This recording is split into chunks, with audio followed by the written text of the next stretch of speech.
Super Rugby Power Rankings, folks. After 8 rounds of the competition, it was a pretty brief round for round 8, but we are back into full steam for round 9. How are the teams stacking up after 8 rounds? We're halfway through this competition. You guys can let us know your thoughts. Who are the form sides as we get towards the business end? No change with Moana Pacifica. They were on the bye, but the bye doesn't see them move. There are some teams who are on the bye who are either up or down, but not Moana. They've still got the worst record in Super Rugby, and they haven't won a game since round 1. So there's nothing doing for them there. Then there's the Drua. The Drua are in 10th. So the two Pacific sides at the bottom, they are down 1 spot with that loss to the Crusaders. They've not been punished that harshly for the 69-26 loss down in Canterbury because it's an away win against away loss against a good team. But I think the key point is the team that they've dropped below is the Force, and the Force managed to get themselves a win. So the Force are on the move. They are not in 10th anymore. Then I got the Waratahs, who are different from their position on the actual table. The Waratahs, believe it or not, are in 7th on the table, albeit with a fair few points on that table in the bank from early on. Recent form is not great for the Tars. So that sees them drop 2 spots with that loss to the Chiefs. So yeah, some early promise, sadly for the Tars, is not being fulfilled just yet. I mean, again, away to the Chiefs, there's no disgrace in that, but I would have liked to think they could have got a bit closer than 42 points to 14. Then we got the Force, who are the big kind of mover and shaker this week. I think I gave them not quite maximum points, but bloody close to it, because they got a win, which was away against a decently ranked team and by a big margin. So I've given the Force a big boost in the power rankings this week for that win. They are up 2 spots on the power rankings. They're only 2 and 5 on the actual table. So this is why there's a big disparity between them on the table and them here, but it's encouraging. It is encouraging for the Force. I hope they can back it up and find some form and make a run for that kind of 6th spot, but it's going to be tough. 6th spot is looking pretty competitive. There's a number of teams who are in that race, including these guys, the Highlanders. The Highlanders were on the bye.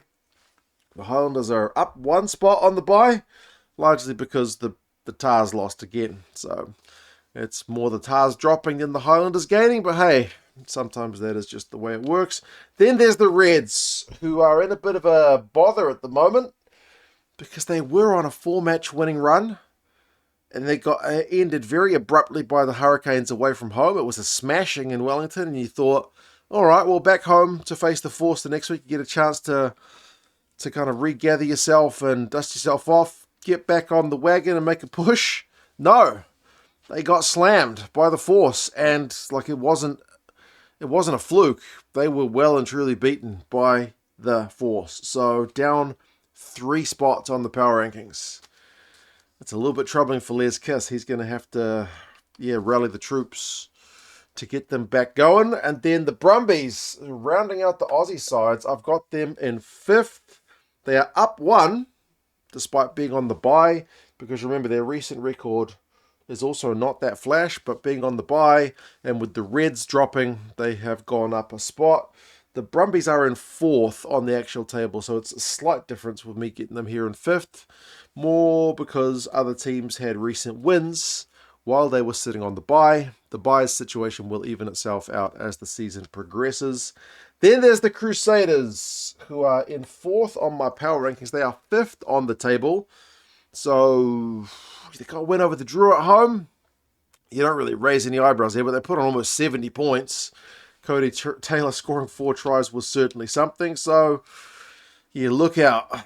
The Crusaders are a team that if they get into the playoffs, nobody's going to want to face them.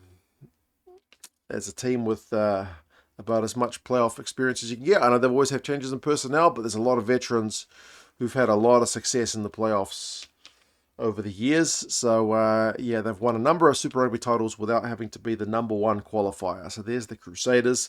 Then the Chiefs. The Chiefs I've got in 3rd on the power rankings, which is also up 1 spot with that win over the Tars. So they are still a bit of a mixed bag, but that's a good result.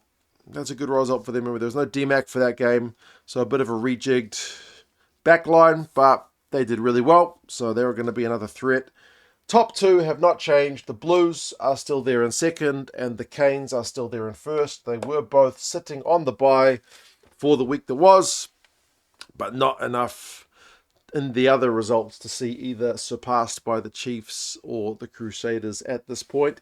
Interestingly, we get the Canes against the Blues in round number 9 in Wellington, which should be a very, very tasty one, because the Canes, for all the flash and tries and sexy rugby they have been playing, there's still a number of people questioning whether they will be able to do that against the top teams. The first really informed team they had at home was the Reds. Remember, the Reds were on a 4-match winning run, and the Canes tore them to bits. So I'm an optimist, not even a Canes fan, and I got my Blues travelling there, but I'm an optimist that the Canes are the real deal, but we will see.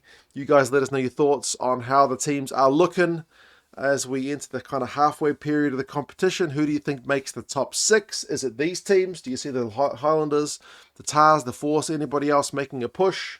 Or is it going to be the teams that are there at the moment? You guys take care. Subscribe to the channel, and I'll talk to you guys again soon. See you later.